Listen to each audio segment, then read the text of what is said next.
So you were literally made for this, Chloe. It's good to have you. Do you have a pandemic playbook?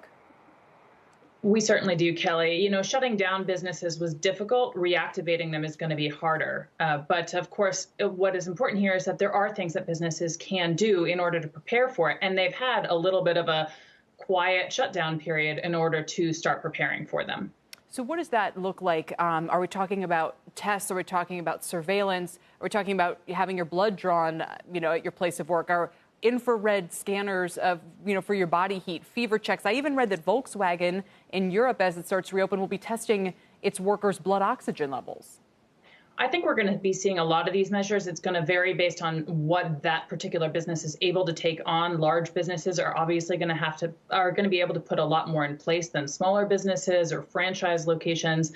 But what we're going to see is that overall, customers are going to be demanding not just assumptions of safety, but visible steps and measures that companies are taking on behalf of their employees, on behalf of their customers, on behalf of the general public to ensure their safety. And so that could be things like temperature checks at doors. It's obviously going to include things like continuing with the social distancing.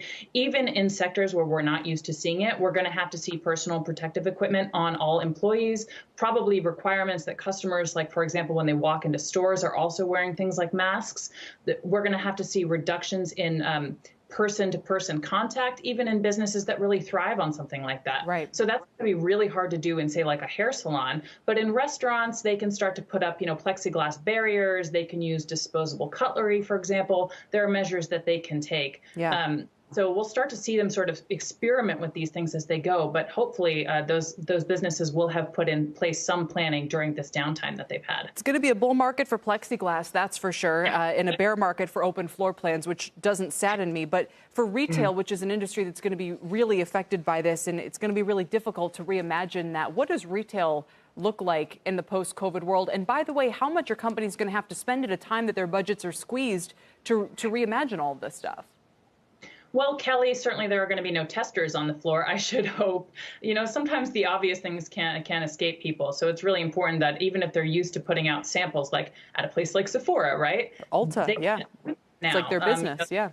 Yeah, exactly. So they're not going to be able to do that. They're not going to be able to offer that kind of service to people unless they do individually packaged things, for example. So every business is going to have to think about that sort of thing.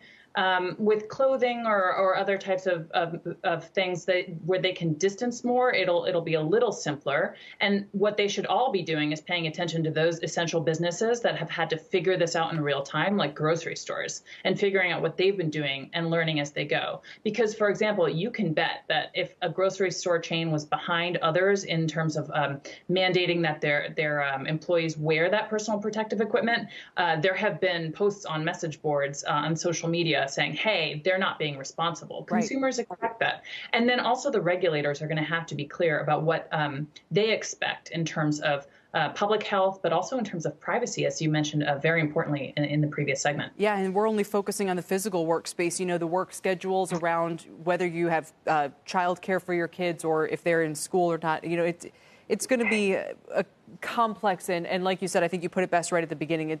As hard as it was to shut down, it will be harder to reopen. Chloe, we'll leave it there, but we appreciate it. Thanks for joining me today. Chloe Demrovsky is the CEO of the Disaster Recovery Institute.